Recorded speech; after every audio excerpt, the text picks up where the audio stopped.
কিভাবে বিদ্যমান রিসোর্স এবং অবকাঠামো ব্যবহার করে ঢাকা শহরের তাপমাত্রা মোকাবেলা করা যায়? প্রশ্নটির জন্য ধন্যবাদ। প্রথমেই এ ব্যাপারে সুসংবাদ দিতে পারছি না, সংবাদটা দুঃখের সংবাদ। কারণটা হচ্ছে সমগ্র বিশ্বের তাপমাত্রা ধীরে ধীরে বাড়ছে। এই মুহূর্তে নিশ্চিতভাবে বলা যেতে পারে যে বৈশ্বিক গড় তাপমাত্রা 1.5 ডিগ্রি বেড়ে গেছে।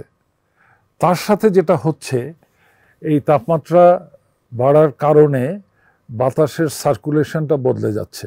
এখন বলতে হবে 3টা তাপমাত্রা আছে। একটা ঘরের তাপমাত্রা, স্বাভাবিক তাপমাত্রা, সেটাতে এবছর এপ্রিল মাসে, মে মাসে খুব বেশি যে গরম ছিল তা কিন্তু না, কিন্তু গরম অনুভূত হয়েছে অত্যন্ত প্রচণ্ড।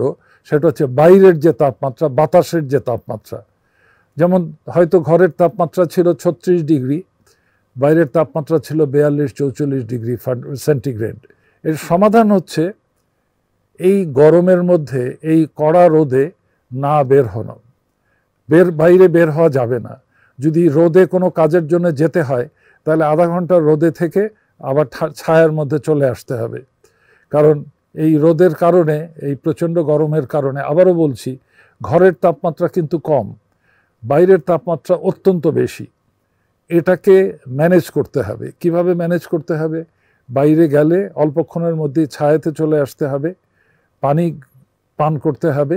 ঠান্ডা পানি পান করা যাবে না, এটা স্বাস্থ্যের জন্য খারাপ হবে। আরেকটা জিনিস হচ্ছে, ঘরটাকে কি করে ঠান্ডা করা যেতে পারে। এটার একটা ভালো উপায় হতে পারে বাড়ির চারপাশে গাছ লাগানো।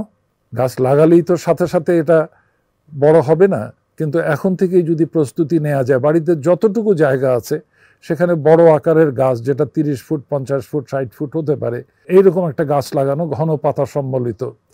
আর বাড়ির ছাদটাকে যদি সবুজ কিছু দিয়ে ঢেকে দেওয়া যায়, অর্থাৎ ছাদ বাগান করা যায়, তাহলেও ঘরটা কিছুটা ঠান্ডা থাকবে। কাজেই গরম দিনে দিনে বাড়তে থাকবে, এটাকে মনে রেখেই প্রস্তুতি নিতে হবে।